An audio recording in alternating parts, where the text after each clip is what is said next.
மோடி அவர்களின் புத்தாண்டு பரிசு. நாடு முழுவதும் கட்டாய இலவச கல்வி.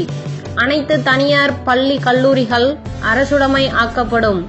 இட ஒதுக்கீடு சலுகைகள் நீக்கம். திறமைக்கே முன்னுரிமை.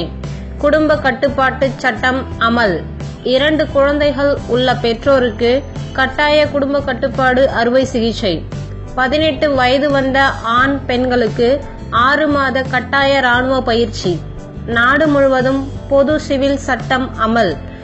விவசாயிகள் அனைவருக்கும் விதைகள் அனைத்தும் இலவசம்.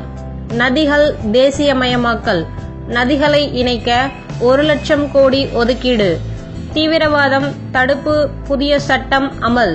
தீவிரவாதிகளுக்கு துணைப்போவர்களுக்கும் விசாரணையின்றி தூக்கு. புதிய லஞ்ச ஊழல் தடுப்பு சட்டம் அமல். லஞ்ச ஊழலில் ஈடுபடுவோருக்கு 7 ஆண்டு தனிமைச் சிறை. பட்டியல் தொடரும்.